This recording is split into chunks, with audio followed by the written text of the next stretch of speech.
Pois bem, nessa aula nós vamos discutir um pouquinho do papel da musculação em programas de emagrecimento. Então, hoje a gente sabe que a obesidade é um problema de saúde mundial. Ela está associada a diversas doenças crônicas não transmissíveis, transtornos psicológicos e muitas das vezes a uma morte prematura.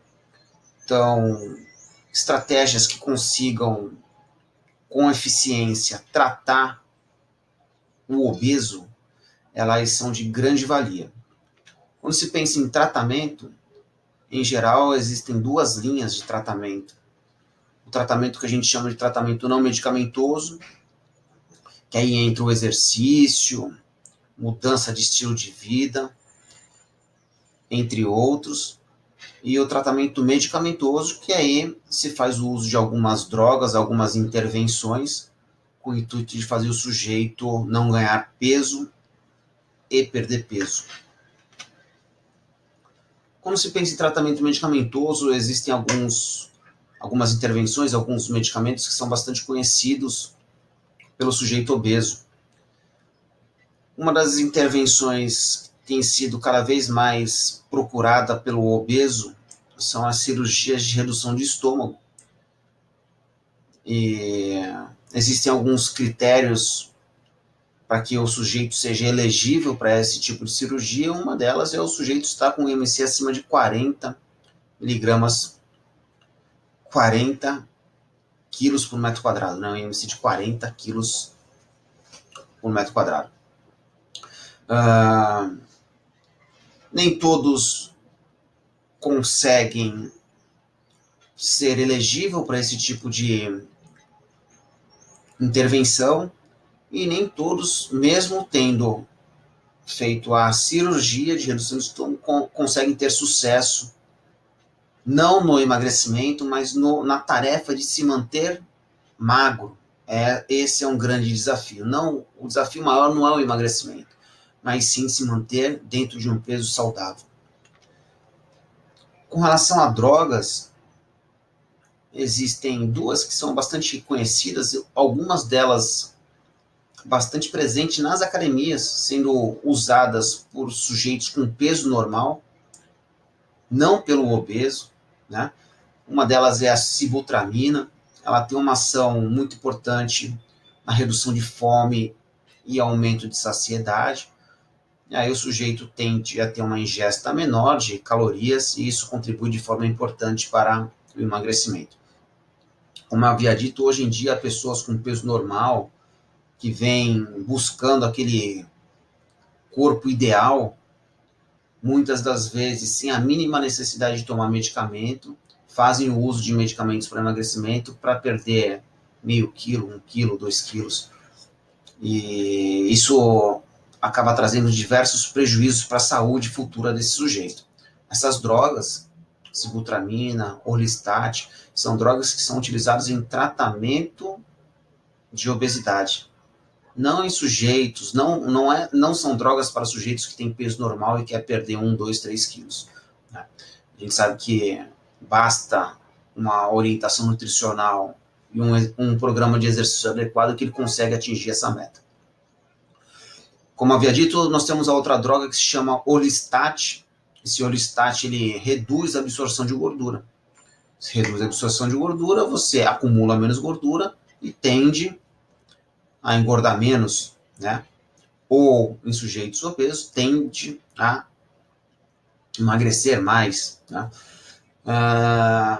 Tanto uma quanto a outra, elas apresentam alguns efeitos colaterais, por isso que essas drogas elas precisam ser indicadas por um médico, que ele vai fazer todo o controle adequado para que esses efeitos colaterais sejam os menores possíveis.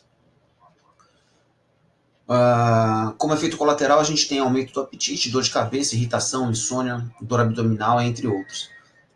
E aí a gente vê aqui, aumento do apetite, ou seja, é muito comum pessoas que não precisam da utilização de droga, utilizar a droga, perder alguns quilos e depois, por conta de efeito colateral, aumentar o apetite e ganhar esses quilos que perdeu e ganhar um pouco a mais.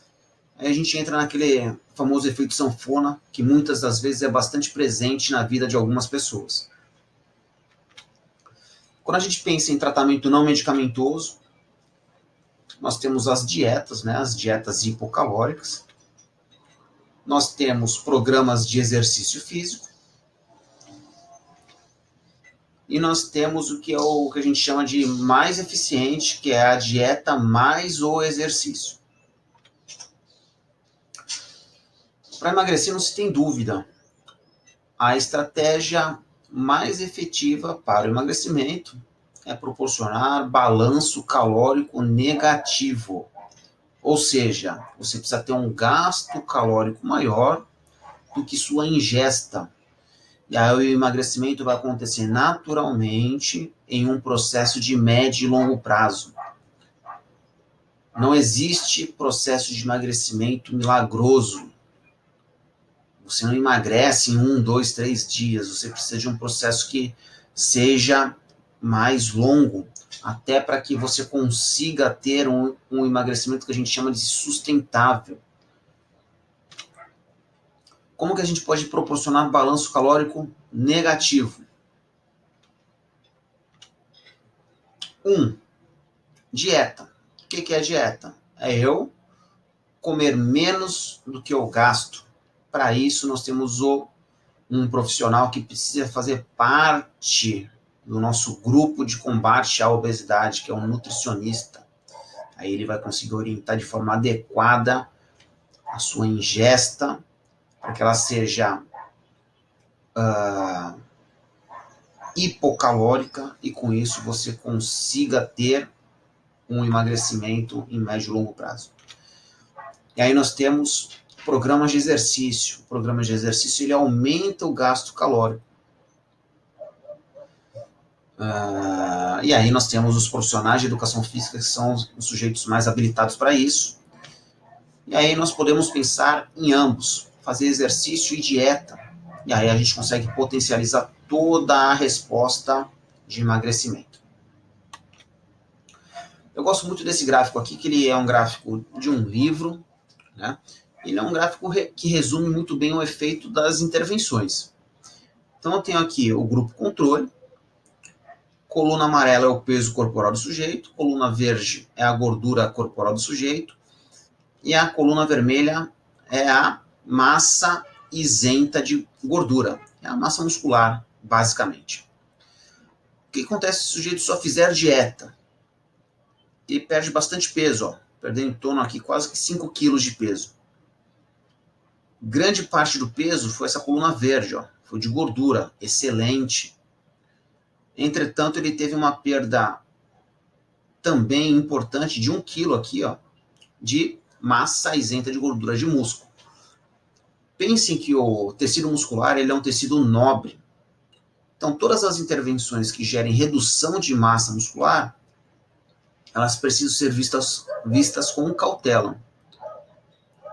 Haja visto que a perda de massa muscular já é um processo natural do avanço da idade. Se a gente fizer o uso de alguma estratégia que potencialize isso, no final da vida a gente vai ter uma perda de massa muscular muito importante. Agora veja só esse exemplo aqui, ó, dieta mais exercício. Eu consigo perder bastante peso, não tanto quanto somente a dieta. Eu perco muita gordura, mais do que se eu fizer somente a dieta, e de brinde eu ainda consigo ter uma manutenção ou ganho de massa muscular. Então essa estratégia de dieta e exercício, ela é muito efetiva por 2 pontos. Alto gasto de gordura, perda de gordura e ganho ou aumento de massa muscular. Interessantíssimo isso. Pô, professor, mas por que a gente tem uma perda de peso inferior quando comparado somente a dieta? Porque no meu peso corporal, os componentes básicos do meu peso corporal é a gordura e a massa isenta de gordura. Embora eu tenha tido bastante perda de gordura, eu acabei ganhando um pouco de massa isenta de gordura. Músculo, o que fez o meu peso na balança não reduzir tanto quanto no modelo onde eu só fiz a dieta. Aí eu tenho somente exercício. Ele ajuda? Ajuda. Muitas das vezes eu não vou ter perda de peso. Por quê? Porque embora eu esteja perdendo um pouco de gordura, eu ganho massa muscular. E aí, quando eu vou lá ver o peso da balança, eu não tenho perda de peso. Entretanto, vale lembrar que o emagrecimento nada mais é do que um processo de perda de gordura corporal, independente se o sujeito está ganhando peso na balança.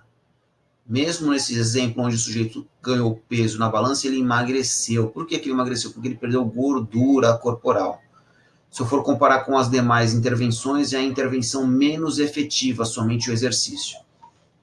Então, eu costumo dizer que em programas de emagrecimento, o exercício ele só dá suporte para o emagrecimento. O carro-chefe do emagrecimento é a dieta. Por isso que é tão importante a gente pensar num programa interdisciplinar. Então, tem que ter lá o nutricionista, tem que ter o profissional de educação física, eles têm que conversar para que eles pensem numa estratégia adequada para que esse aluno consiga aderir ao programa de exercício e à dieta. Essa é a forma mais efetiva de emagrecimento. Se fala muito, ou se discute muito o papel da musculação nesse processo de emagrecimento. E aí existem alguns pontos que são muito discutidos com relação à musculação e emagrecimento. Um deles é o EPOC. O que é esse EPOC aqui? Ó? É o consumo excessivo de oxigênio pós-exercício. Então, alguns estudos indicam que quando você faz musculação de alta intensidade, você fica com um consumo de oxigênio elevado após o exercício, e esse consumo de oxigênio elevado após o exercício é um indicador que o seu metabolismo está acelerado, está gastando mais energia após o exercício. E aí especula-se que esse gasto de energia após a sessão de musculação, ele é eficiente para o emagrecimento. Um outro ponto que se discute bastante é com relação à taxa metabólica basal de repouso. Programas de musculação têm potencial para aumento de massa muscular, isso a gente chama de hipertrofia, e a gente sabe hoje que a massa muscular ela é um dos tecidos mais ativos, né, metabolicamente ativos do corpo humano. Então, o tempo inteiro eu tenho renovação de tecido muscular, troca de tecido muscular. E isso gera gasto de energia. Então, especula-se também que quanto maior for o sujeito hipertrofiado, maior vai ser a taxa metabólica basal de repouso. Taxa metabólica basal de repouso é o gasto calórico necessário que ocorre no repouso para a manutenção das funções fisiológicas normais. Como havia dito, a massa muscular ela gasta muita caloria, gasta muita energia para a sua manutenção. Logo, se eu fizer musculação, tiver hipertrofia, eu vou ter um aumento de taxa metabólica basal de repouso, e isso vai gerar um aumento de gasto calórico e potencializando assim o emagrecimento de sujeitos obesos. Então, quando a gente pensa em musculação e emagrecimento, nós temos essas duas linhas de atenção aqui na literatura. Importante dizer que quando a gente pensa lá em taxa metabólica basal de repouso, por que se olha tanto para essa variável? Porque no repouso, aproximadamente 70% do gasto calórico vem da taxa metabólica basal de repouso. Então, se eu aumentar esse indicador, eu estou aumentando o indicador que contribui em maior escala para o gasto calórico no repouso. Aí eu tenho mais 20% de gasto calórico que vem de metabolismo de desempenho. Então, eu estudar, o trabalhar, isso tudo gasta caloria. Isso vai me gastar aproximadamente 20% do meu gasto calórico total. E eu tenho mais uns 10% que é por conta da digestão ou efeito térmico do alimento. Então a gente sabe que aproximadamente 10% do meu gasto calórico diário é para eu fazer o processo de digestão dos alimentos. Por isso que é tão comum, tão presente as orientações que sugerem que você faça uma alimentação de 3 em 3 horas, pequenas alimentações, né, pequenas refeições em 3 em 3 horas. Para que serve isso? Para você aumentar o efeito térmico do alimento ou o gasto calórico por conta da digestão desses alimentos. Bom, vamos analisar melhor o cenário. Fatores que influenciam na hipertrofia muscular. Eu gosto muito dessa tabela. Então, eu tenho aqui a tabela que mostra os pontos positivos e pontos negativos. Então, para que você tenha hipertrofia, eu preciso de respostas anabólicas, eu preciso fazer uma ingesta de carboidratos e proteínas pós-treino, treinamento de força é importante, voltado para a hipertrofia, recuperação adequada e eu preciso ter balanço calórico positivo. Pois bem, lá em programas de emagrecimento, pensando no obeso, o fator determinante para ele emagrecer é balanço calórico negativo. Então, aquele sujeito que está fazendo um programa de emagrecimento, dificilmente ele vai ter ganho de massa muscular de forma importante, porque em programas de emagrecimento se prima por balanço calórico negativo. E o balanço calórico negativo é um fator negativo para a hipertrofia muscular. Então não dá para se esperar grandes alterações em taxa metabólica basal e de repouso em sujeitos obesos em programas de musculação.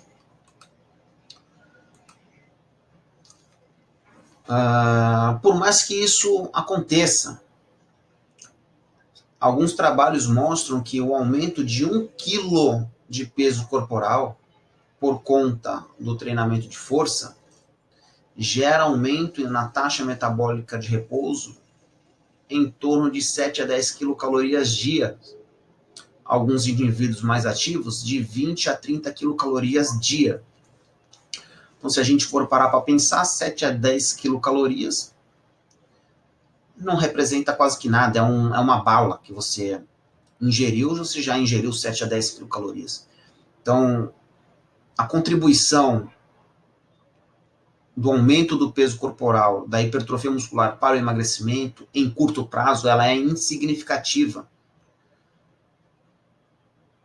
É importante dizer que, obviamente, 7 a 10 quilocalorias dias pensando em 12 meses, você vai ter um processo interessante lá no final, uma contribuição importante lá no final. Então, como eu havia dito, o processo de emagrecimento é um processo lento, de médio e longo prazo. A gente não tem milagre.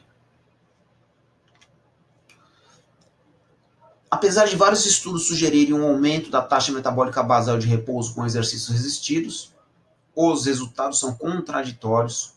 No entanto, a melhoria da funcionalidade e qualidade de vida do obeso já sustenta a inclusão do programa de exercício. Então, veja só o que esse trabalho está dizendo. Embora se questione o papel do exercício em aumento de taxa metabólica basal e de repouso, a contribuição do exercício nesta variável é questionada, né? Embora isso aconteça, é importante ressaltar que o exercício em si, os 30, 40, 50, 60 minutos de musculação, ele gera gasto calórico. Então, aquele gasto calórico da sessão, ele é muito importante em programas de emagrecimento. Além disso, a gente sabe que a musculação, ela gera aumento de força. E esse aumento de força, ela está associada a um aumento de qualidade de vida, melhora de qualidade de vida e de capacidade funcional. Então, o obeso que tem dificuldade de locomoção, ele começa a se locomover de forma mais eficiente, com menos risco de se ter possíveis lesões por conta do peso. Então, esses dois fatores já justificam a inclusão da musculação em programas de emagrecimento. Não pelo aumento da taxa metabólica basal de repouso, mas pelo gasto calórico da sessão, que é muito importante, e pela melhoria da capacidade funcional do aluno obeso, que também é muito importante. Como havia dito, alguns trabalhos vêm mostrando o aumento do EPOC, que é o consumo de oxigênio pós-exercício, ou consumo de oxigênio excessivo pós-exercício. Então, a gente sabe que existe um aumento do consumo de oxigênio acima dos valores normais pós-programa de treinamento. E ele é influenciado diretamente pela intensidade do programa. Quanto mais intenso o programa, maior é o EPOC. Pois bem, esse trabalho aqui ele veio mostrar a magnitude desse EPOC.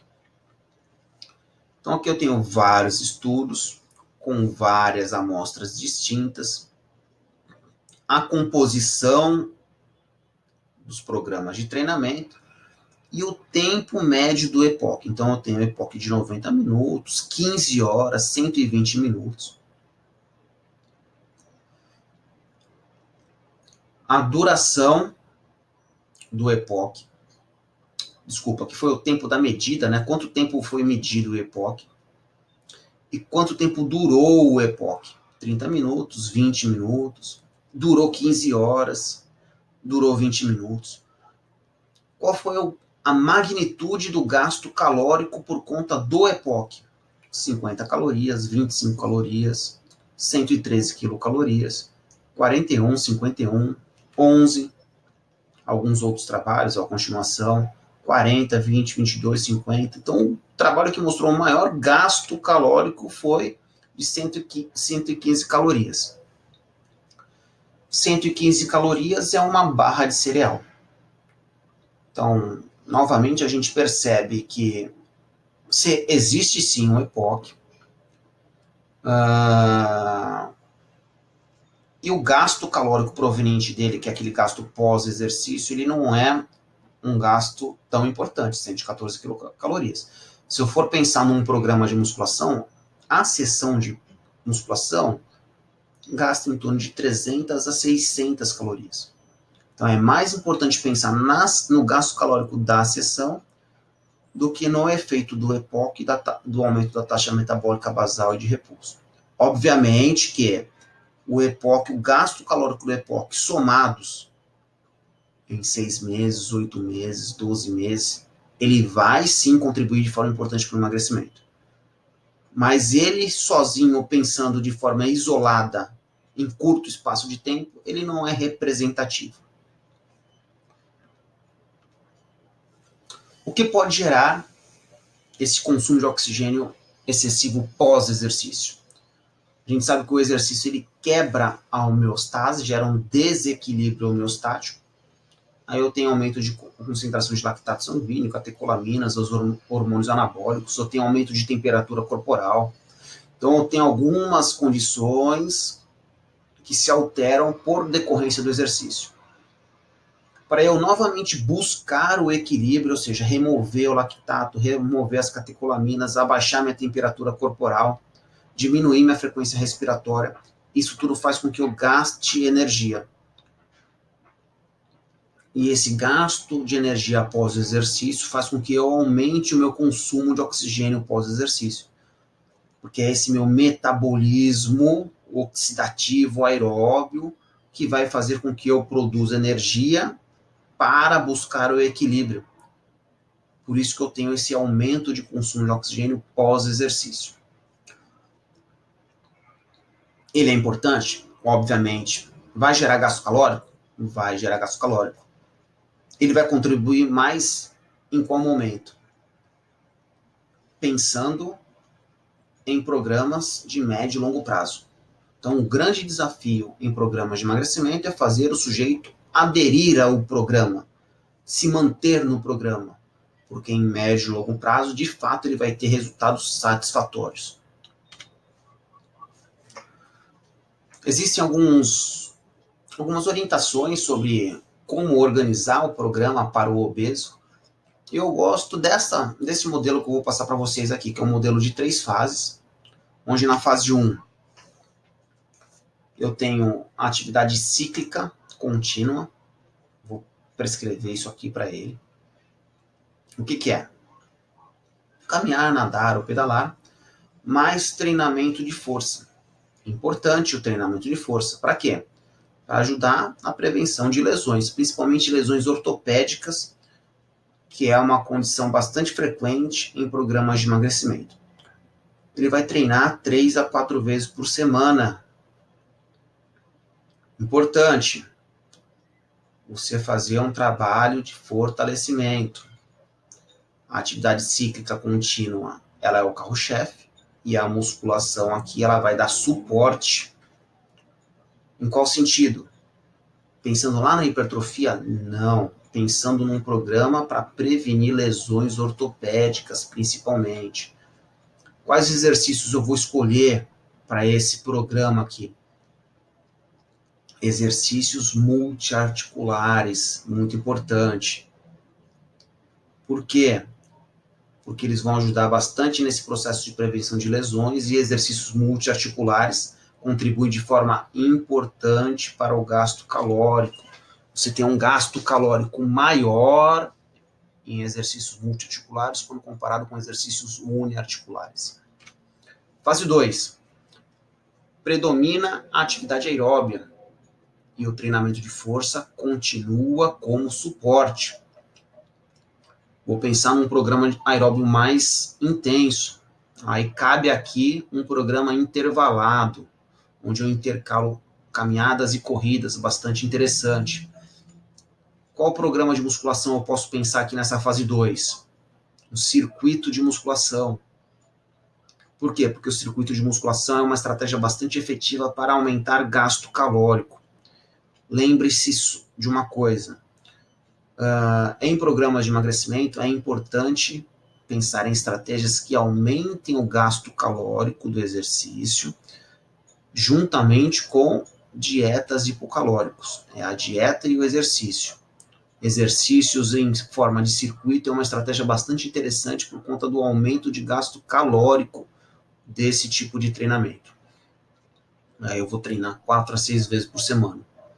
Então, pensando em 6 vezes por semana, segunda, terça, quarta, quinta, sexta e sábado, eu vou deixar aí, 4 vezes por semana para fazer o aeróbio, 2 vezes por semana para fazer o circuito de musculação.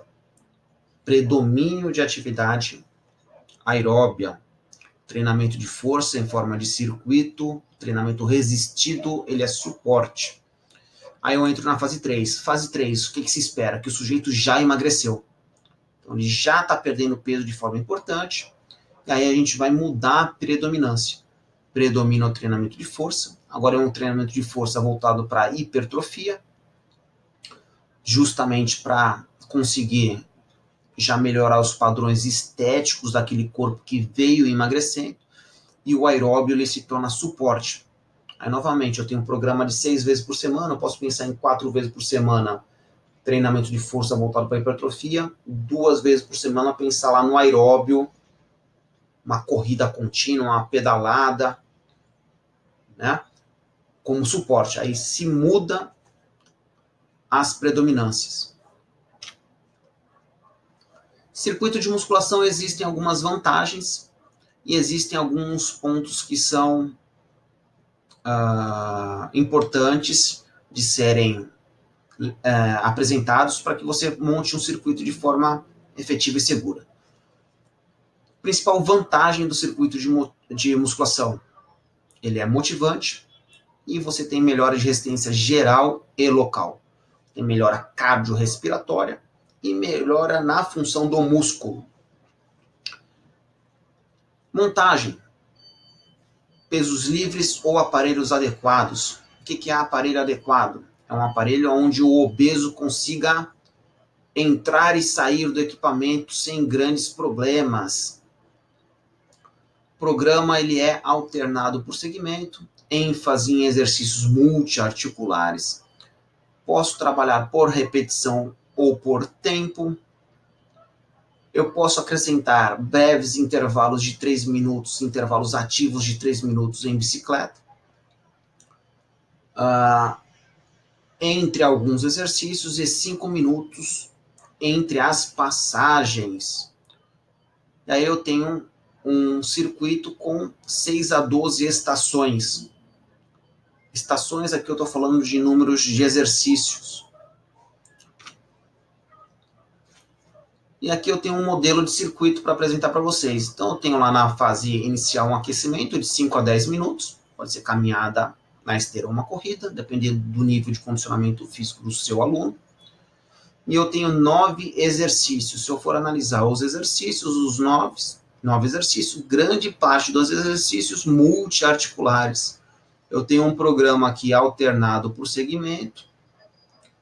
E vejam só, ele vai fazer aqui, ó, leg press, puxador frente, cadeira extensora, supino, cama flexora, desenvolvimento, agachamento, tríceps pulley, avanço. Então, tenho 9 estações, completou as 9 e eu tenho uma passagem no circuito. Quantas passagens ele vai fazer? Ele pode fazer de 1 a 3 passagens. Quem já treinou em forma de circuito sabe que o circuito de musculação é um circuito que tem um alto gasto energético, ele é cansativo. Muitas das vezes eu vou precisar iniciar com o meu aluno fazendo só uma passagem. Progressivamente, assim que ele vai aumentando o nível de condicionamento físico, eu passo para 2 passagens e chego a 3 passagens. O que eu vou pensar no meu circuito de musculação? Ele vai fazer, a gente pode adotar algumas estratégias para aumentar o gasto calórico. Então veja só, eu tenho 2 asteriscos em vermelho aqui, ó. Então ele faz o leg press, o puxador, cadeira extensora e vai para a bicicleta, 3 minutos. Saiu da bicicleta, ele faz supino, cama flexora, desenvolvimento, terminou o desenvolvimento, 3 minutos. Agachamento, tríceps pulley, avanço. Terminou o circuito, ele vai para 5 a 10 minutos de caminhada esteira novamente. Isso é uma passagem. Terminou uma passagem, ele faz a segunda, nessa ordem. Leg press, puxador, cadeira extensora, bicicleta. Supino, cama flexora, desenvolvimento, bicicleta e assim sucessivamente. Eu posso ou não colocar esses 3 minutos de bicicleta a cada 3 exercícios. A inclusão desses 3 minutos serve para aumentar o gasto calórico da sessão. Sujeitos fisicamente ativos, com maior nível de capacidade aeróbica, suportam muito bem esses 3 minutos. Como havia dito, o circuito de musculação por si só ele já é um programa que gera bastante desgaste físico. Dependendo do nível de condicionamento físico do seu aluno, a inclusão desses 3 minutos vai aumentar por demais a intensidade do programa e ele não vai conseguir avançar. Aí cabe a você, profissional de educação física, ajustar esse modelo para as condições do seu aluno. Espero que você tenha gostado das orientações e que o quanto antes vocês consigam colocar em prática o conhecimento teórico dentro da sua rotina de trabalho. Um grande abraço e até a próxima aula.